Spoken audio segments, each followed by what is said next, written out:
Thanks, Dan, and thanks very much to ISEC and UCL for having me today. I'm Sara. I'm 21.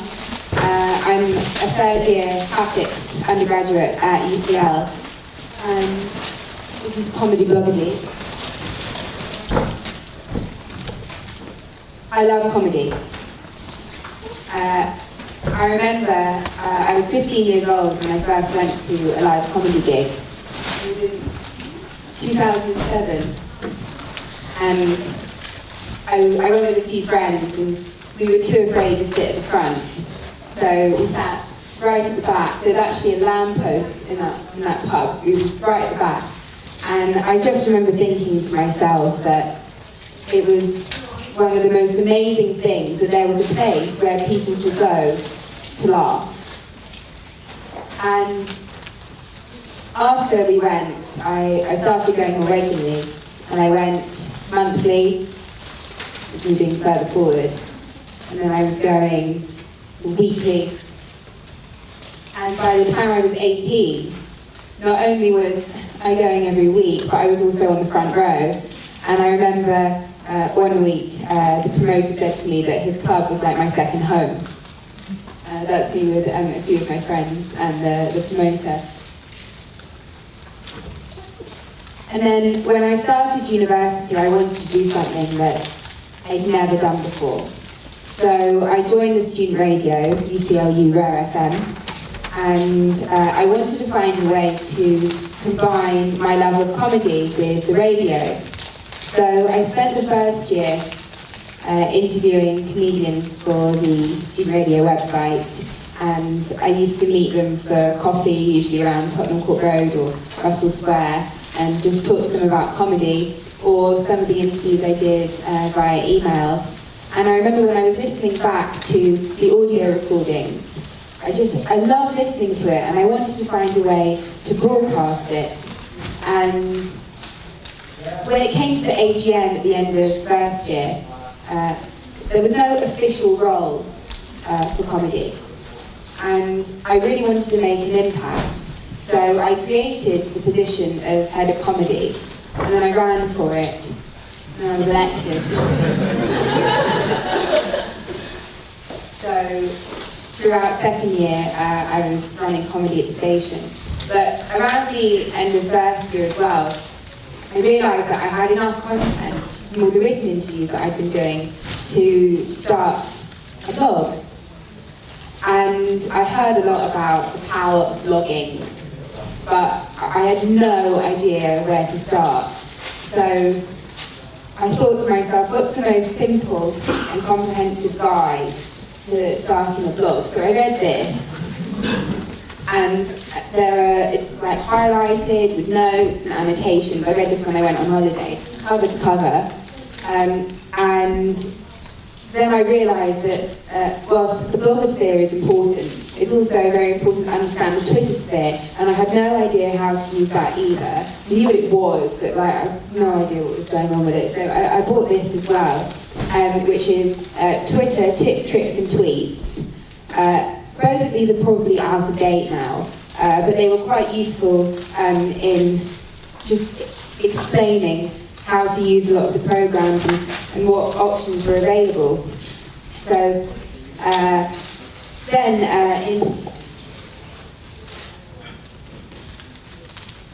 in the summer of the first year as well, I went to the Edinburgh Festival for 3 days. If you haven't been, go.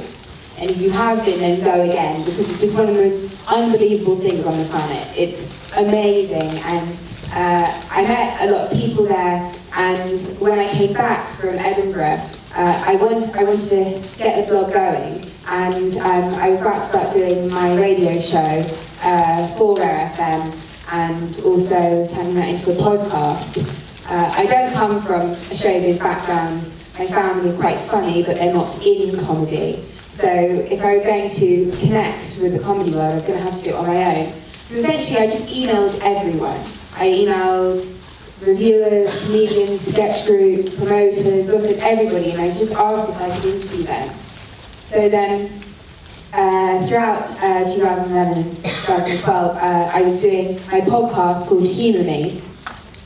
for FM. And these are some of the guest co-presenters and people that I interviewed for my podcast. I mean, now, if I combine the amount of interviews I've done, written for the website, and also audio, I'm probably nearing about 200. And some of these were done in the studio, and others were around the union. And then, whilst doing the podcast and the radio show, every Sunday for 6 hours in Camden, I was also training to do stand-up. And then I did my first gig in December, and then this was me gigging my set at the Camden Head in Camden. I do quite a ridiculous and surreal set about a girl who doesn't have a boyfriend and then starts a relationship with a stick man drawing called Alfred. So I tell the story of their relationship through paper puns, and that little bit of paper there, that's Alfred. And then I realised that my hobby could also become quite expensive, and I wasn't going to be able to afford it. So one of the easiest ways to get a free ticket for a comedy show is to review. I was opinionated enough on comedy, and so I thought, well, I'll start reviewing. So I just started reviewing comedy, and I guess people liked it. So I was offered to review more shows. So throughout second year I was reviewing, and I was gigging, and I was doing the podcast and the radio, and I was doing lots of different things. And then in March 2012, I wanted other students to have the opportunity to do stand-up and take their comedy passions further as well. So I teamed up with Bright Club, which is also a UCL venture where they get academics, UCL academics, to do stand-up about their subject. And it's great, they've got loads of shows at the Bloomsbury, you should go, they're really good. And so we put on this show called Human Me Live, and we had a professional MC and David Morgan, and a professional headliner, Nazos Manilow. And students did their first stand-up set. And then we got some media coverage as well, which was great. And then in August 2012, I went back to the Edinburgh Festival, but for a month, and I was a scout for the Foster's Edinburgh Comedy Awards. And I was also an accredited fringe blogger. And then I saw, over the month, I probably saw about just over 100 shows. But on one day, I broke the record for the most amount of shows seen in a day, with hour shows, which was 14. And that was taken of me about 2 in the morning after I just finished. I was knackered, but I would have done more. We just couldn't schedule it. So, yeah, Matthew Crosby from Pappy's, he took that photo of me when I wasn't actually looking. That was me like staring into the distance. So, essentially, that's what I've been up to for the past year and a half. And the point is that everything that I've done, you can do.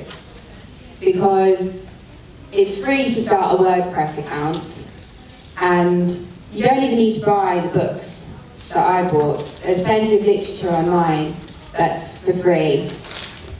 And in terms of getting people's contact details, there's loads listed on their websites if you go to the About section or Contact.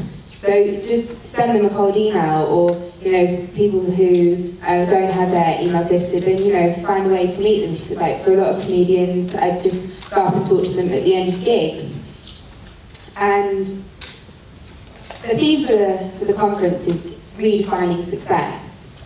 But I feel that success is quite a materialistic concept, because now success is often defined by the number of awards you've won, or grades, or certificates. And whilst we all love to achieve these things, they shouldn't actually really be the reason why you're doing something. And we live in a society where we find it very difficult to trust each other, and where we don't have a lot of time for each other. And what these grades and certificates and awards do is there a shortcut in confirming that you're good at something? Because often we don't have the time to find that out for ourselves.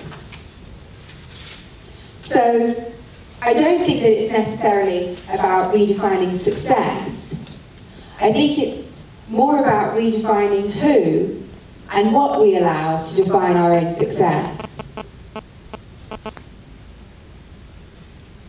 So, for example, is an Oscar-winning actor more successful than a child that suffers from stage fright and manages to deliver their first line on stage to a packed audience at a school production? Or is an Oscar-winning actor a better actor because they won an award? And if so, according to who? If you look up success in the dictionary, or you were to ask someone on the street what success meant to them, often people associate fame with success. But some of the most successful people in the world are people that we've never heard of, and people that we'll probably never hear of. But of the most successful people in the world that we have heard of, if we're to follow their example, then having respect for other people, being completely committed to what you do, and having confidence in yourself and your ideas are more valuable than anything anyone can ever give you. There's often a pressure now to pursue traditional career paths, and that if you decide to pursue something unconventional or a little bit different, then people expect you to fail. But I don't think that it's healthy to think about things in terms of success and failure. An idea might not do very well, but it might do very well. But you'll never know if you never try. So think, what do you love? And what do you care about? And what do you dream about taking a step further? And if you can find that, and you can put all the love and drive and energy into that passion, and it makes you happy, and it makes other people happy, and it makes a positive impact on your life and the lives of people that you know, and even the lives of people that you don't know, then what could be more successful than that? Thank you.